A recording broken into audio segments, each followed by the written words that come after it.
Olá pessoal, aqui é o professor Danilo Sandi, bem-vindos à aula 40, onde a gente vai tratar da relação entre temperatura e calor. Bom, o que é o calor no final das contas? Calor é uma forma de energia transferida para um corpo através da devido à diferença de temperatura. Então, imagine a seguinte situação, você tem o caso aqui com o que eu vou chamar de sistema, que seria uma latinha ou um objeto, e o ambiente, que é o que está ao redor desse objeto.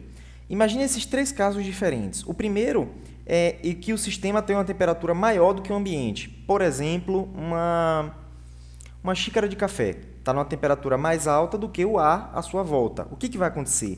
O calor, essa energia térmica, ela vai fluir naturalmente do corpo de maior temperatura, no caso a xícara de café, para o ambiente. É assim que, se você deixar o café lá, ele vai resfriar com o tempo. Por quê? Porque o calor vai ser cedido da xícara de café para o ambiente, até que se encontre o equilíbrio, ou seja, a temperatura da xícara de café seja a mesma temperatura do ambiente. Então, isso é o que acontece naturalmente. No caso em que o sistema e o ambiente estejam a mesma temperatura, por exemplo, a xícara de café, depois de um tempo, chega no equilíbrio. Então, a temperatura da xícara de café é a mesma temperatura do ambiente, não há mais calor sendo trocado aí com o sistema, entre o sistema e o ambiente, não há mais troca de calor. Ok? Uma outra situação que pode acontecer é o sistema ter uma temperatura menor do que o ambiente, por exemplo, uma latinha de refrigerante. Então, você tirou uma lata de refrigerante do congelador, ela está ali sobre a mesa. O que acontece? A temperatura da lata de refrigerante está menor do que a temperatura do ambiente. Logo, vai fluir calor do ambiente para a latinha de refrigerante. Lembre-se, o calor flui sempre, naturalmente, dos corpos de maior temperatura para os corpos de menor temperatura. Beleza? Então, nesse caso, como a latinha de refrigerante está numa temperatura mais baixa, o ar à sua volta, que está numa temperatura mais alta, vai fornecer calor, fazendo com que a temperatura do sistema, no caso a latinha, aumente até se igualar. Beleza? Então, não é o frio que flui. Essa ideia de fluir frio não faz sentido. Fisicamente, é o calor que vai fluir do corpo de maior temperatura para o corpo de menor temperatura. Sempre, espontaneamente. É claro que, se a gente tem uma geladeira, por exemplo, o que está acontecendo? Você quer resfriar os alimentos. Você retira calor dos alimentos que estão numa maior temperatura e joga esse calor para fora da geladeira, lá pela parte de trás da geladeira, para o ambiente que está a uma temperatura mais alta. Mas como isso é possível? Naturalmente, o que vai acontecer é você fornecer calor para a geladeira, para que a temperatura se iguale. Mas a geladeira funciona ao contrário. Ela retira calor dos alimentos e joga o calor para o ambiente que está a uma temperatura mais alta. Mas como é que ela faz isso? Através de um motor. Então, você, através de outro recurso, consegue fazer o inverso do que seria o recurso, do que seria o que aconteceria do inverso do que seria naturalmente. Então, naturalmente, o calor vai fluir dos corpos de maior temperatura para os corpos de menor temperatura. Beleza? A menos que você realize trabalho. Aí é outra coisa. Se você realizar trabalho, você consegue fazer o inverso. Beleza? Então, essa é a ideia básica aí de calor. E o que é o calor mesmo? É energia térmica. Energia térmica é em movimento, que vai fluir de corpos de diferente temperatura. Ok? E essa energia térmica, que a gente já havia estudado em aulas anteriores, lá na primeira lei a lei de conservação de energia, por exemplo, essa energia térmica tem a ver com o quê? Com a energia interna dos corpos, que consiste aí em energia cinética, energia potencial, associada aí às moléculas, aos átomos e por aí vai. Beleza? Então, essa energia térmica, essa agitação molecular que promove essa energia térmica, ela pode fluir de um corpo para outro, dependendo aí da temperatura desses corpos. Beleza? A unidade do calor era a caloria, quando começou o estudo da termodinâmica. Então, cal, que é uma caloria, é a quantidade de calor para aumentar 1 grama de água a 1 grau Celsius. A caloria que a gente usa aí, usado pelos nutricionistas dos alimentos, é um cal com C maiúsculo, que na verdade é 1 quilocaloria, ou seja, 1000 vezes a energia térmica necessária para elevar 1 grama de água a 1 grau Celsius. Beleza? Então, 1 quilocaloria é o mesmo que o cal dos alimentos. E hoje, no sistema internacional, a unidade de calor é joule. Então, a gente tem essa relação, né, que uma caloria é igual a aproximadamente 4,2 joules. Joule é a unidade que a gente usa no sistema internacional, caloria é o que principalmente aí os nutricionistas usam, esse cálculo sem maiúsculo. Ok? A gente vai usar um pouco das duas. Às vezes vai ter que converter aí de uma para outra, lembrando que um cal é aproximadamente 4,2 joules. Bom, e como é que a gente tem alguma expressão para calcular, de fato, esse calor que vai ser transferido aí entre os corpos? Tem sim. Então, a gente tem essa expressão chamada de calor sensível, Q igual a mc delta θ. Então, a quantidade de calor que você vai fornecer a uma certa massa, a um certo corpo, dependendo do calor específico também do material, vai fazer ele variar a sua temperatura. Então, essa é a expressão para o cálculo do calor aí, que relaciona a quantidade de calor e variação de temperatura. E aí a gente tem dois conceitos importantes, que é o de capacidade térmica, que é a quantidade de calor que um corpo recebe, um corpo deve trocar para variar a sua temperatura. Isso aqui tem relação com reservatório térmico. Então, por exemplo, você tem uma massa de água. Quanto de calor você tem que fornecer para que aquela massa varie 1 grau Celsius? Então, essa é a ideia de capacidade térmica. Qual é a capacidade térmica daquele reservatório de água? Eu tenho que fornecer tanto de calor para que ele varie tanto de temperatura. Então, essa é a ideia de reservatório. E tem outro conceito que é o de calor específico. Isso aí já é uma propriedade do corpo, não de ela é intrínseca do corpo, não depende da massa. Aqui vai depender da massa. Então, uma massa de água precisa de tantos joules de calor para variar a sua temperatura, por exemplo. Mas aí, se a gente perguntar, e a água? Quanto de energia você precisa fornecer na forma de calor para essa água, para 1 grama de água variar a sua temperatura? É diferente, porque aí o calor específico é característica intrínseca do material. Então, por exemplo, a água é 1 caloria por grama grau Celsius. Esse é o calor específico. O calor específico, ele guarda relação com a massa de um corpo. Por quê? Porque o calor específico, na verdade, é uma espécie de resistência térmica, uma inércia térmica. Então, quanto maior o calor específico de um material, mais difícil é você variar a temperatura dele para a mesma quantidade de calor. Então, lembram lá do conceito de massa? O conceito de massa é o seguinte: quanto maior a massa de um corpo, mais difícil acelerar ele para a mesma força aplicada. Lembra de um carro e um caminhão? É mais fácil acelerar um carro do que um caminhão com a mesma força aplicada. Por quê? Porque a massa do caminhão é maior. Do mesmo modo, se você tiver duas substâncias com diferentes calores específicos, quanto maior o calor específico, mais energia você tem que fornecer para que aquela substância varie 1 grau Celsius, por exemplo. Então, é uma medida de inércia térmica. Quanto maior o calor específico, mais difícil é você variar a temperatura daquele corpo, daquela substância, na verdade. E qual a relação, então, entre calor específico e capacidade térmica? Capacidade térmica é calor específico vezes massa. Por exemplo, você tem uma pedra aqui, uma rocha de mármore. Então, vamos supor, a capacidade térmica dessa rocha é 170 calorias por grau Celsius, ou seja, você precisa fornecer 179 calorias para que essa pedra, essa rocha, varie 1 grau Celsius. Por outro lado, se eu perguntar qual é o calor específico do mármore, é 0,21 caloria por grama grau Celsius. Isso aqui é o do mármore de um modo geral. Essa pedra em específico precisa de 179 calorias para variar 1 grau Celsius. Ou, em outras palavras, é uma pedra que pesa 852 gramas. Beleza? Então, essa é a ideia aí que relaciona calor específico e capacidade térmica. Um exemplo.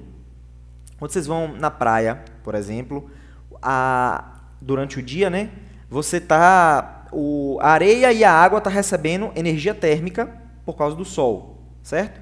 Só que a areia aquece muito mais rápido do que a água. Logo, você está lá na praia, quando você pisa na areia, você sente um incômodo, né? Está quente. E quando você vai para a água está fria. Por que isso acontece? Eles estão recebendo a mesma quantidade de calor do sol. Por que a areia está quente e a água não? Porque a areia tem um baixo calor específico. Ou seja, ela varia a temperatura com uma quantidade de calor menor do que a água. A água tem um alto calor específico. Ela precisa de muita energia para variar a sua temperatura. Então, durante o dia, por exemplo, você vê aí a areia quente e a água fria. Mas aí quando vai chegando à noite, por exemplo, você vai diminuindo a quantidade de calor que você fornece e a água vai ali, armazenando energia, armazenando energia. Por isso ela é chamada um reservatório térmico. Quando é à noite, a água já está aquecida durante o dia todo, ela já está um pouco mais quente e a areia já está fria, então inverte. Por quê? Porque a água tem muita dificuldade para variar a temperatura, tanto para aquecer a água quanto para esfriar, para resfriar a água, ela tem essa inércia, ela tem essa dificuldade, digamos assim, essa resistência à variação de temperatura. Beleza? Mesmo que você tire ali, não tem mais sol, já está noite, a água ainda está a uma certa temperatura e ela demora para resfriar. Então, por isso é que diz que a gente fala que a água é um regulador térmico do planeta, porque você precisa de muito calor para fazer ela aumentar um pouquinho a temperatura e você tem que tirar esse calor, muito calor, para poder ela também baixar a temperatura. Então, digamos que os oceanos eles controlam a temperatura do planeta, porque é um grande reservatório térmico, digamos assim. Ok? Bom, então essa expressão é que a gente usa na prática nos exercícios para calcular quantidade de calor quando tem variação de temperatura. Isso aqui é chamado de calor sensível. Beleza?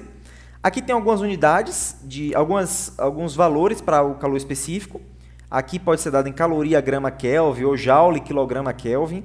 Então depende aí do problema. Observe que a água, por exemplo, ó, tem um alto calor específico. Olha aqui comparado com outros materiais. Por exemplo, a prata, 0,05. Já a água, 1. Então você precisa de muita energia para poder variar. Nesse caso aqui, 1 grama de água a 1 Kelvin, você precisa de uma caloria. Comparado com os outros materiais, isso aqui é muita energia que é necessária, certo? Porque a gente está falando de 1 grama de água, agora imagine um rio inteiro. Então é muita energia necessária para fazer a água variar a sua temperatura, beleza? Bom, a gente pode fornecer calor e o objeto ou o corpo variar a temperatura. Isso é chamado de calor sensível, a gente calcula Q igual a mc delta θ. Por outro lado, pode acontecer da gente fornecer calor e não variar a temperatura do corpo. Ele mudar o estado físico. Isso é chamado de calor de transformação. Então, a gente tem Q igual a Lm, onde L aqui é a nossa constante, é chamado de calor de transformação. Certo? Que a gente pode ter aí diferentes mudanças de estado físico. Então, por exemplo, quando o objeto sai do estado sólido para o líquido, a gente tem fusão. Do líquido para o sólido, solidificação. Aqui a gente vai ter o mesmo calor latente. Isso aqui é chamado de calor latente. Então, a mesma constante para esse calor, que é o calor de fusão ou o calor de solidificação. Por outro lado, quando a gente quer sair do estado líquido para o gasoso ou do gasoso para o líquido, a gente tem aqui vaporização ou condensação. Aí aqui a gente tem uma outra constante. Então, quando a gente tem mudança de estado de substâncias puras, que é o que a gente vai trabalhar, não há variação de temperatura. Então, nem sempre quando você fornece calor, o objeto muda, o corpo lá vai mudar a temperatura. Ele pode mudar de estado físico sem mudar a temperatura, certo? No caso da água, por exemplo, o calor de vaporização, ou que é o mesmo que o calor de condensação, é 539 calorias por grama ou 2.256 kJ por quilograma. Beleza? Então, a gente vai precisar dessas constantes quando for trabalhar aí com mudança de estado físico. Um detalhe, cuidado com essas unidades aqui. Ó. Isso aqui é um kJ por quilograma. Aqui é um caloria por grama. Cuidado com essas unidades. Isso aqui é 1000 vezes 2.256, no caso seria 2.256.000 joules por quilograma. Nos exercícios, muito cuidado com esse K aqui. É muito comum os alunos errarem as unidades nos exercícios. Então, observem isso. A gente vai fazer um exercício e eu vou chamar a atenção disso. Já no caso aqui de mudança de estado do sólido para o líquido ou do líquido para o sólido, a gente tem calor de fusão ou calor de solidificação, já é dado por 79,5 calorias por grama, no caso da água, né? Ou 333 kJ quilograma. Aqui a gente tem uma tabelinha, no caso da fusão e no caso da vaporização, para diferentes materiais. Uma coisa curiosa, o calor de fusão ele é sempre menor do que o calor de vaporização. Lembrando, o calor de fusão está aqui. Ó. Essa mudança de estado sólido-líquido envolve uma energia muito menor do que a energia da mudança do líquido para o gasoso. Olha aqui. Então, esses calores aqui de fusão são muito menores do que esses. Por que isso acontece? É porque quando a gente fala da mudança sólido-líquido, ainda existe um grau de organização molecular. Sólido e líquido tem um grau de organização molecular. Líquido para gás, a mudança da organização é muito grande. Os gases estão completamente desordenados. Então, essa mudança se reflete na diferença de energia. Por isso que o calor de fusão ele é sempre menor do que o calor de vaporização. Ok? Uma curiosidade. Vamos para um exercício, então. Então, pense o seguinte. Qual quantidade de calor deve absorver uma amostra de gelo que está de 720 gramas, que está a menos 10 graus, para passar para o estado líquido a 15 graus? Aí deu aqui os dados. Calor específico do gelo em joule quilograma Kelvin, calor de fusão da água, aqui é latente, aqui é sensível, né? 333 kJ quilograma e calor da água, 4.190 joule por quilograma Kelvin. Veja, a gente não pode simplesmente passar o gelo de menos 10 graus para 15 graus. Não funciona desse jeito. Esse processo vai ter que acontecer em 3 etapas. Por quê? Porque o gelo não vai fundir a temperaturas abaixo de 0 graus. Então, primeira coisa, você vai ter que levar o gelo de menos 10 graus para 0 graus. Então, isso aí é calor sensível, Q igual a mc delta θ. Depois, quando o gelo está a 0 graus, ele não vai alterar a temperatura, a menos que ele derreta todo.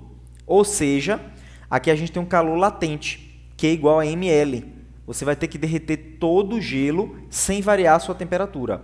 E, por fim, você vai pegar toda essa massa de água, que está a 0 graus, né, porque o gelo derreteu, e vai elevar ela à temperatura lá de 15 graus, se eu não me engano, né, a 15 graus. Aqui você tem de novo calor sensível, Q igual a mc delta θ. Beleza? Então, o processo é feito em 3 etapas. A primeira, aquecer o gelo até 0 graus. Então, você vai usar calor sensível, Q igual a mc delta θ. A massa tem que ser dada em quilo, lá deu 720 gramas, então vezes 10 a menos 3 para dar em quilo.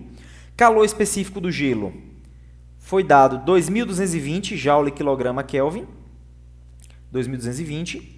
E a temperatura final menos inicial, né, o delta θ. A temperatura final é 0 menos a temperatura inicial, que é menos 10.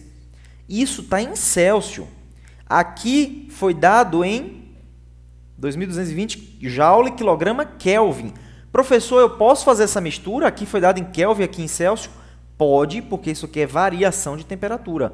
Como eu falei na aula anterior, variação de temperatura na escala Celsius ou variação de temperatura na escala Kelvin pode ser utilizada sem problemas. Por quê? Porque as duas escalas têm a mesma divisão, a mesma quantidade de divisões. Então, a variação de temperatura em uma é igual à variação de temperatura na outra. Não é a mesma coisa que a Fahrenheit, que tem 180 divisões. Ok? Então, fazendo esse produto, a gente obtém 15.980 joules de energia. A gente converte para quilojoules, fica 15,98 quilojoules. Então, essa é a energia necessária para levar a massa de gelo de menos 10 graus para 0 graus. Essa é a energia. Segunda etapa. Agora a gente vai derreter toda essa massa de gelo. Então, calor latente de fusão. Então, é L vezes M. L é a constante, que é 333 kJ por quilograma. Então, quilojoule. A massa que estava em grama, 720, converte para quilo, fica 720 vezes 10 a menos 3. Quando a gente multiplica, a resposta já dá em quilojoule, porque isso aqui está em unidade de quilojoule. Então, fica 239,8 quilojoules de energia. Beleza? Depois, a gente tem que pegar toda essa massa de água, que está a 0 graus, e aquecer ela até 15 graus. Então, a gente usa calor sensível novamente, que é igual a mc delta θ. Aqui o C é da água. Então, mais uma vez, 720 gramas converte para quilo. Calor específico da água, 4.190. Vamos ver a unidade? 4.190 joule por quilograma Kelvin. Multiplicado pela variação de temperatura. A temperatura final é 15, menos temperatura inicial, que é 0. A variação de temperatura está em Celsius, mas não importa. Aqui está em Kelvin, pode ser utilizado. Multiplica tudo, divide por 1.000 para dar em quilojoule. A resposta dá 45,25 quilojoules de energia. Somando tudo, a quantidade total de calor, então, é dada por 301 quilojoules. É a energia necessária para levar o gelo de menos 10 graus até a água a 15 graus. Ok? Então, muito cuidado com as unidades dos calores específicos do calor latente. Cuidado também com o fato de que, durante o processo de aquecimento, pode ter um ponto de fusão ou de ebulição, geralmente o problema dá, a menos que seja água. Vocês têm que saber que a água funde a 0 graus e sofre ebulição a 100 graus. Então eu quero aquecer uma massa de gelo, esse mesmo exemplo, de 720 gramas de gelo de menos 10 graus até 120 graus. Opa! Aí você vai passar por 2 pontos, o ponto de fusão e o ponto de ebulição. Então você vai ter calor sensível de menos 10 até 0, calor latente em 0, depois aquecer de 0 a 100 é calor sensível, depois fazer toda a água vaporizar é calor latente e depois aquecer de 100 a 120 lá, mais uma vez calor sensível. Então cuidado. Se der uma substância que você não sabe, ponto de fusão e ebulição, geralmente o problema diz, exceto a água. Então, eu quero aquecer o álcool até de tal temperatura a tal temperatura. Se tiver um ponto ali de ebulição, tem que ser dado, geralmente é dado no problema, exceto da água, ok? Bom, para finalizar, quais são os mecanismos de transferência de calor? A gente viu que o calor fornecido, ele pode ser aí um calor sensível, né, quando tem variação de temperatura, ou um calor latente, e a gente pode fazer esse cálculo. Porém, quais são os mecanismos de transferência de calor? Esse calor ele pode ser transferido por condução, que é principalmente o caso dos sólidos, convecção, que é o caso dos fluidos, e radiação, que é o caso quando não tem um meio material para se propagar. Então, por exemplo, a gente tem aqui uma barra metálica. Quando você aquece uma ponta dela, as moléculas elas começam a vibrar. Então, essa vibração, essa energia térmica é medida pela vibração, as moléculas vão sofrendo colisões. Então, elas vão colidindo e transferindo energia através de colisão. Então, é assim que uma barra toda aquece quando você aquece só a ponta dela. Ela vai transferindo energia térmica por condução, na verdade, é através de colisão dessas moléculas. Então, vai colidindo, até que toda a barra se aqueça. Ok? Aqui tem uns coeficientes de condução, condutividade térmica. Então, os metais, de um modo geral, eles são bons condutores. O ar seco, por exemplo, é um mau condutor de calor e por aí vai. Quando a gente fala de convecção, que é o que acontece principalmente nos fluidos, a gente tem o seguinte, ó, imagine que você tem aqui uma chama aquecendo um vaso com água. A parte que está em contato com a chama, ela está aquecendo, o que vai acontecer? Aumenta a temperatura, ela vai ficar mais quente, logo vai ficar menos denso, certo? Quando ela fica menos denso, porque o que acontece? O volume aumenta, né? Então, se o volume aumenta, você tem uma densidade menor. Então, a água vai ficando cada vez menos densa, ela sobe. A água que está aqui, que é mais fria, desce. O mais frio desce, o mais quente sobe, criando células que vai aquecendo todo o líquido. É assim que uma panela aquece, uma panela de água no fogo, por exemplo. A parte de baixo aquece, vai subindo, a parte mais fria desce e vai gerando essas células de convecção que aquece toda a água. Então, isso aqui é um exemplo de como os fluidos se aquecem através dessas células de convecção.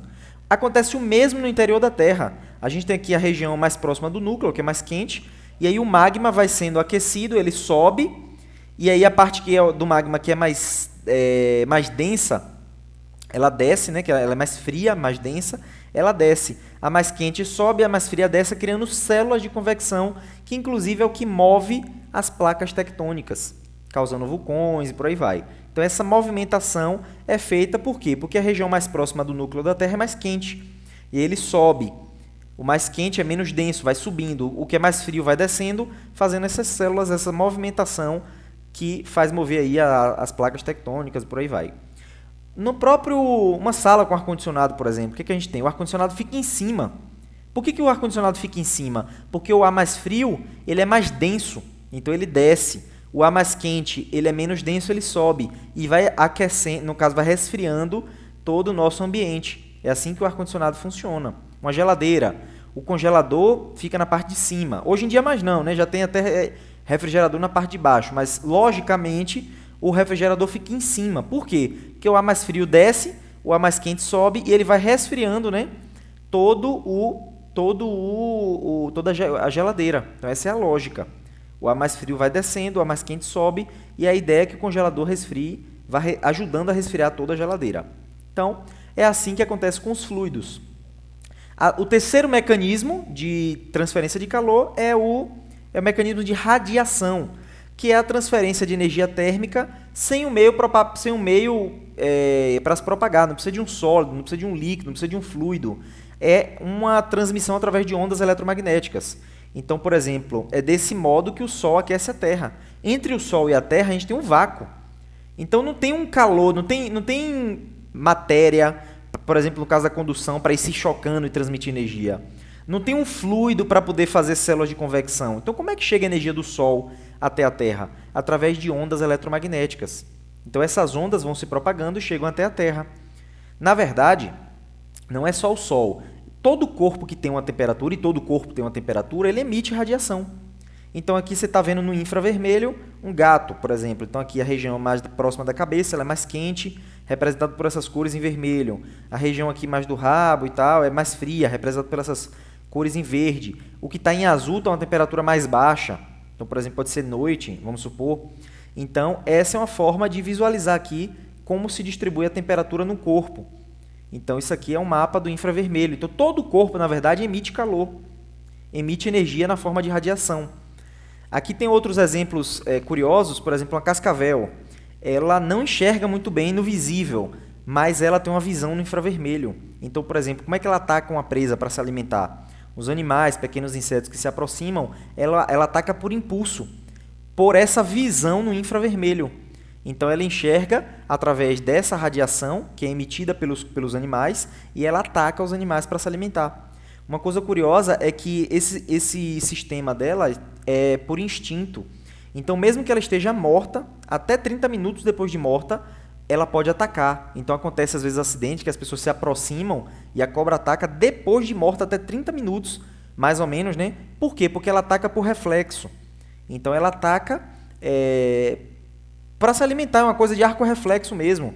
Isso não é uma coisa muito incomum, não. Se você pensar o corpo humano, se você toca num objeto quente, você não precisa nem ver que você tocou. Você está aqui olhando para outra coisa, conversando com alguém. Se você tocar em um objeto muito quente, você tira a sua mão muito rapidamente. Na verdade, você nem pensou em tirar a mão. Isso é uma forma de arco-reflexo do corpo humano. A informação chega até a medula e devolve no impulso em que você tira a sua mão, sem chegar até o cérebro, porque se chegasse até o cérebro, o processo seria mais lento, você poderia se prejudicar mais. Então é um arco-reflexo. O corpo humano também tem, nós humanos também temos. No caso de uma cobra, ela pode atacar até depois de morta, usando aí essa questão da radiação térmica. No nosso caso seria por condução mesmo, né? Tem um besouro aqui, eu trouxe também como curiosidade, chamado de Melafônia, se eu não me engano, eu não me recordo o nome, mas basicamente é o seguinte: esse besouro, ele coloca ovos em cascas de árvore que sofreram incêndio. Então, porque é mais aquecido, é mais propício para ele colocar os ovos. E ele detecta incêndio até 12 quilômetros de distância. Então, imagine como é que esse besouro detectaria. Por condução não seria possível, por convecção não seria possível. Então, ele detecta por radiação. Então, a radiação térmica que é emitida por essas cascas de árvore, ele detecta até 12 km de distância. Ele tem pequenos sensores ao redor do corpo, que eles é como se inchassem quando eles detectam essa radiação. E aí ele gira em torno dele mesmo, e aí diferentes sensores vão sendo sensibilizados, né? E aí ele descobre qual é a direção que aconteceu o incêndio. E aí ele voa naquela direção para poder colocar os seus ovos lá nas cascas das árvores. Então, uma curiosidade aí sobre como os animais, né, utilizam também essa forma de transferência de calor.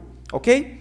Então é isso, pessoal. Essa aula de hoje tratou aí do calor, das formas que a gente tem para calcular: calor sensível, que é igual a mc delta θ, que é quando há mudança de temperatura; calor latente, que é Q igual a ml, que é quando há mudança de estado físico sem mudança de temperatura. E a gente viu também 3 mecanismos de transferência de calor: condução, convecção e radiação. Então é isso, e até a próxima videoaula.